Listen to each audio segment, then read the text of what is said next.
Legislator on the Road kembali hadir untuk Anda yang dipersembahkan oleh DPRD Kabupaten Cirebon. Hari ini ya, Novi bersama dengan Komisi 3 DPRD Kabupaten Cirebon sudah ada di Kecamatan Duku Puntang. Begitu ya Pak Ketua? Iya, benar. Oke, hari ini bawa siapa saja nih Pak dari Komisi 3?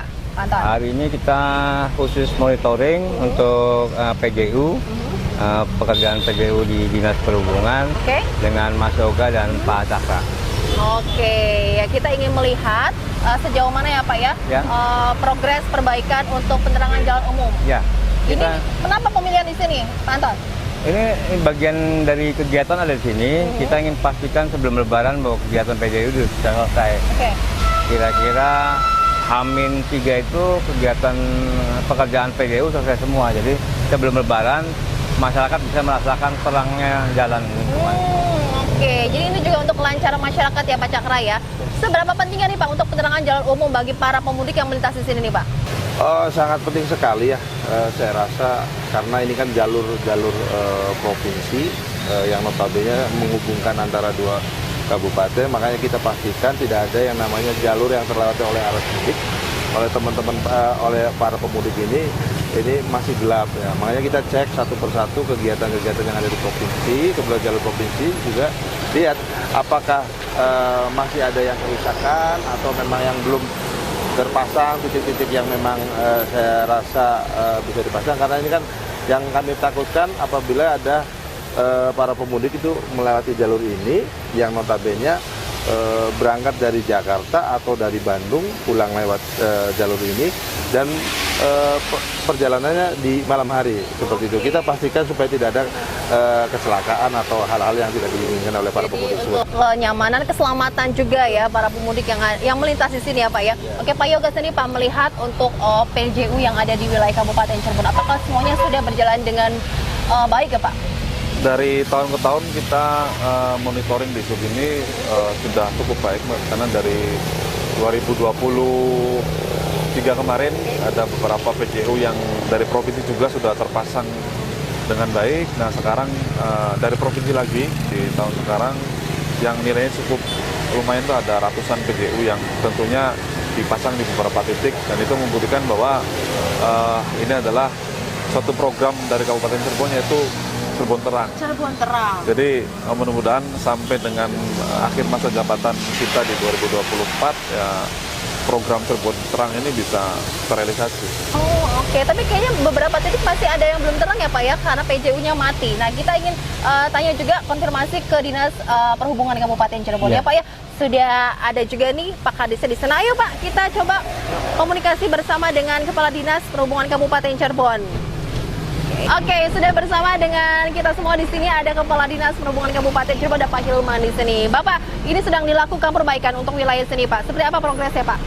Ya, untuk progresnya kebetulan kan kami di sini kan ruas jalan provinsi sebetulnya. Cuman kami mendapatkan bantuan dari Dinas Perhubungan Provinsi berupa lampunya gitu kan. Ada penerima manfaat dari lampunya kurang lebih sekitar 600 unit. 600 unit? 600 unit itu 400 unit sudah terpasang tuh sebelum bulan puasa ya. Kemudian sisanya ini untuk wilayah ini 170 titik, 170 unit gitu. Ada berapa banyak memang Pak yang bermasalah nih untuk PJU di Kabupaten Cirebon Pak Firman?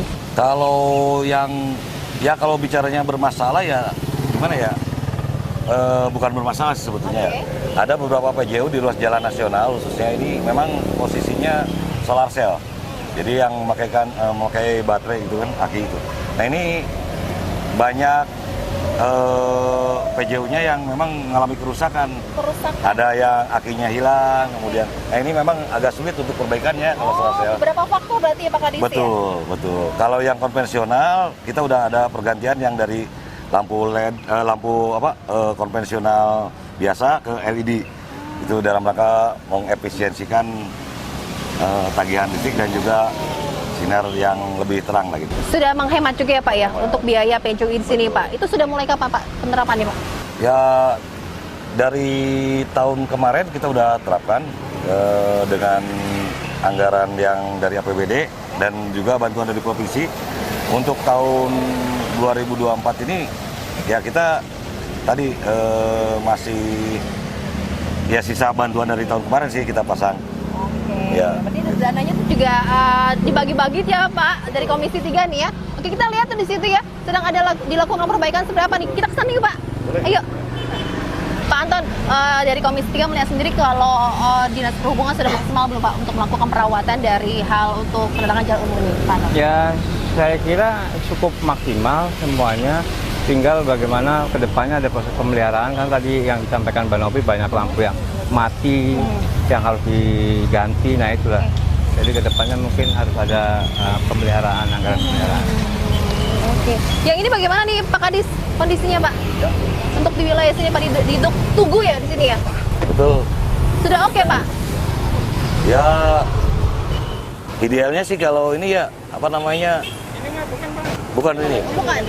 Oh. Dari sini sana berarti. Panelnya beda. Oh, panelnya di atas, ada yang di atas. Ya, betul. Ya kalau ruas jalan kabupaten kan hampir 600 ruas jalan ya, 600 ruas jalan yang sesuai dengan SK Bupati. Sementara PJU yang sudah terpasang itu kurang lebih sekitar 16.000 titik. Kalau bicara 600 ruas jalan itu kurang lebih berapa ratus ribu kilometer. Jadi kita masih kekurangan sekitar 16.000 titik lagi untuk idealnya. Untuk idealnya memenuhi ruas jalan kabupaten. Apakah ada kendala berarti ya Pak ya untuk memenuhi itu Pak? Anggaran? Ya dari segi anggaran juga mungkin nanti ke depan kita coba mengusulkan ke kementerian. Kebetulan Pak Anton juga punya akses ke kementerian, kita cobalah nanti. Untuk tahun kemarin ya kita dapat dari bantuan keuangan provinsi juga dan kita sudah selesaikan sekitar kurang lebih 600 titik lah. Jadi tiap tahun tuh kita kurang lebih ada 1.600. Untuk di tahun ini ya memang agak sedikit ada penurunan dah dari ini. Kalau dinilaikan berapa banyak lagi anggaran yang harus disiapkan nih Pak? Ya kalau 16.000 dikali kurang lebih satu titiknya Menyentuh berapa? Enggak? lebih ya? Lebih. Ratus ya. Wow.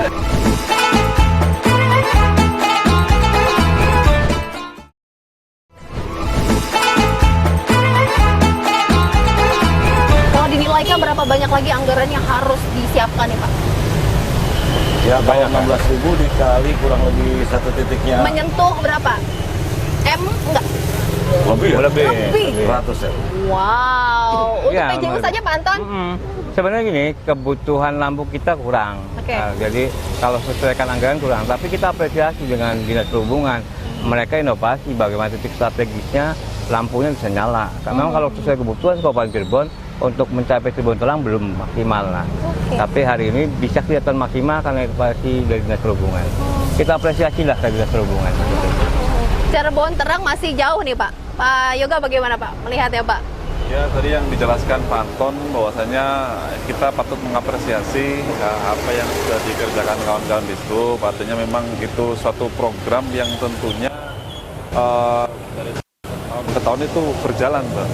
Jadi tadi dikatakan Pak Kadis bahwa tiap tahun ada sekitar 1.000 sekian titik yang dipasang dan tentunya itu melihat fenomena yang memang masih banyaknya titik-titik PJU yang belum terpasang, tentunya ini harus ada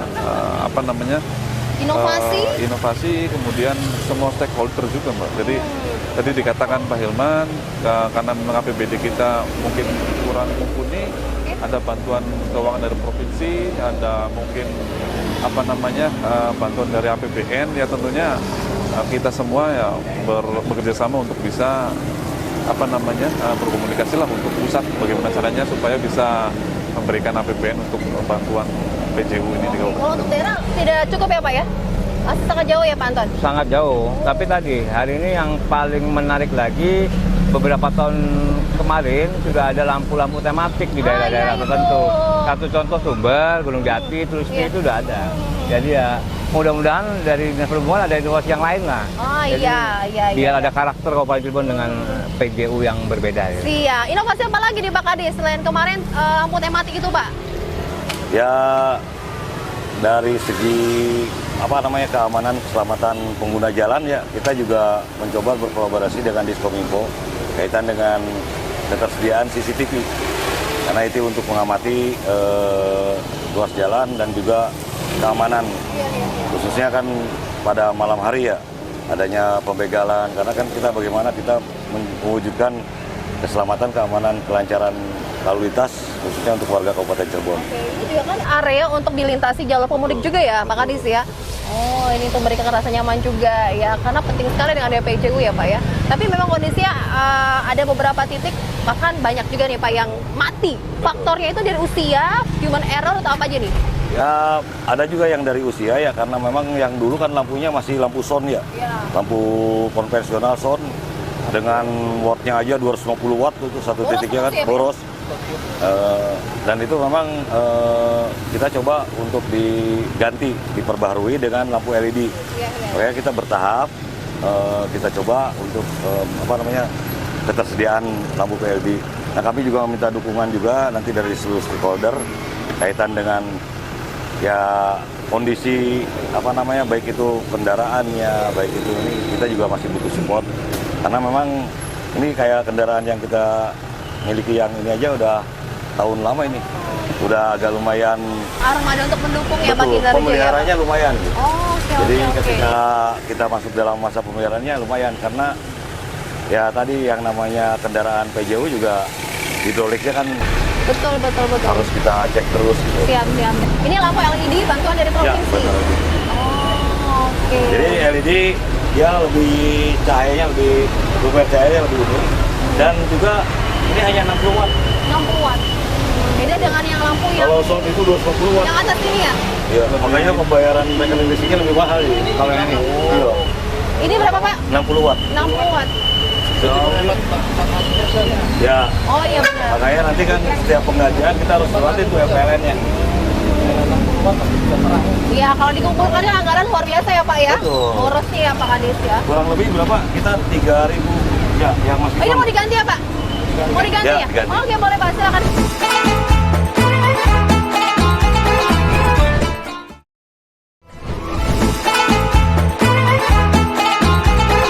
Ya pasti lakukan perbaikan, ini penggantian ya Pak Kadis ya?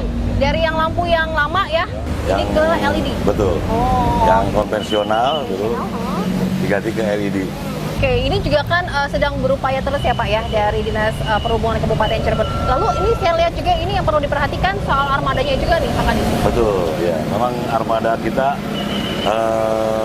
sekarang ini kita memiliki 5 kren ya. 5 kren untuk mengcover layanan seluruh kabupaten. Ya tadinya kita idealnya sih kalau misalnya ada wilayah kecamatan per wilayah kecamatan lah. Jadi kalau ada 7 wilayah kecamatan ya kita idealnya sih 7 kendaraan. Cuma 5 untuk luas Kabupaten Cirebon Pak, caranya bagaimana Pak?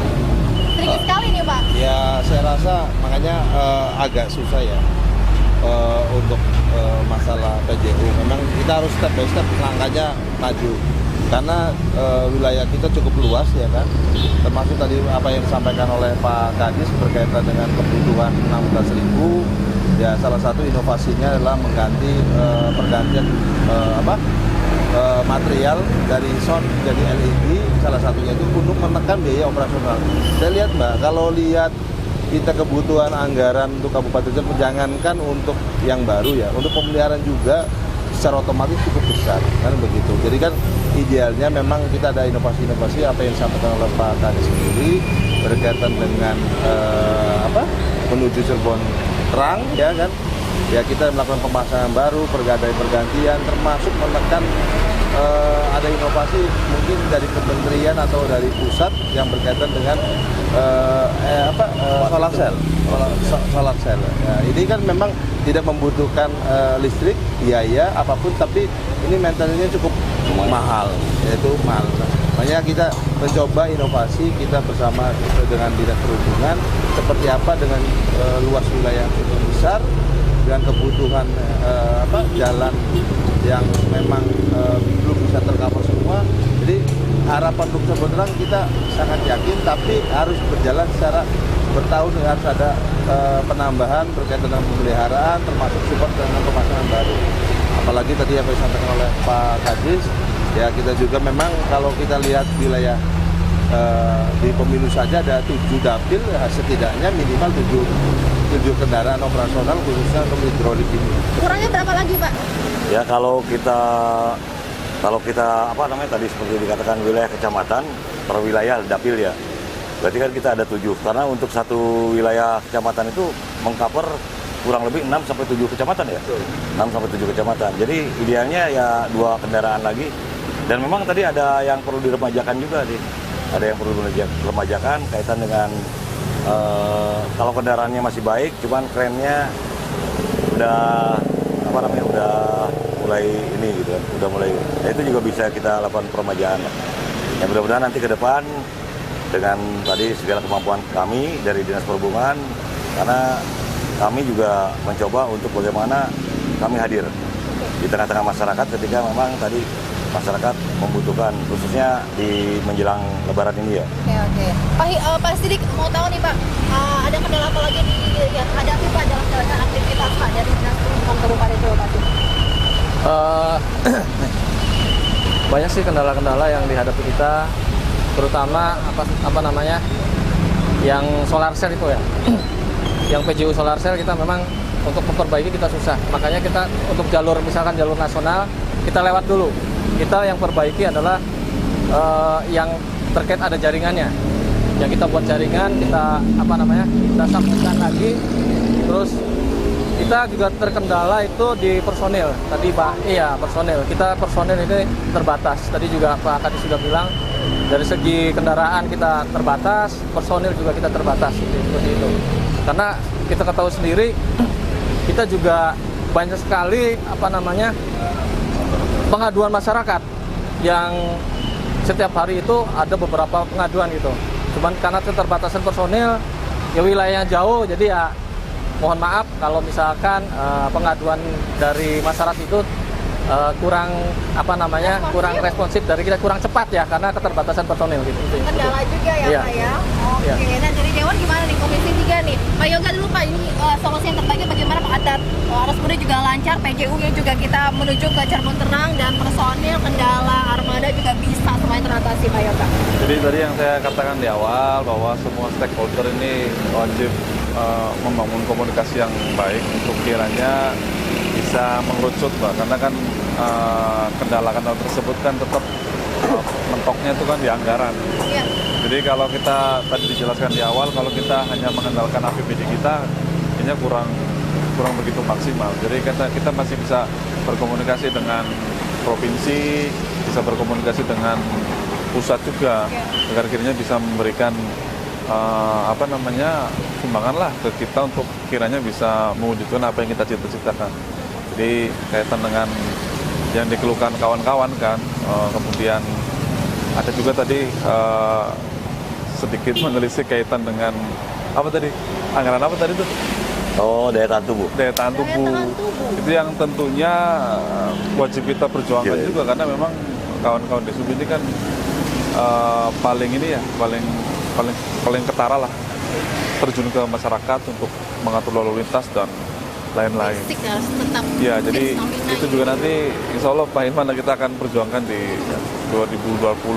Kita akan ada pembahasan Ketua PPS bersama TAPD, nanti kita akan sampaikan. Oke, ternyata ada juga nih Pak beberapa list ya Pak ya, ini dari kita belanja masalah di sini ya Pak Ketua Komisi ya untuk Dinas Perhubungan Kabupaten Cirebon. Tapi apa yang ingin disampaikan kepada warga Kabupaten Cirebon yang juga ingin melakukan mudik nih Pak, perjalanan mudik, silakan Pak Ketua. Ya, saya kira pertama saya apresiasi kinerja di sub yang sudah melakukan kinerja dengan baik.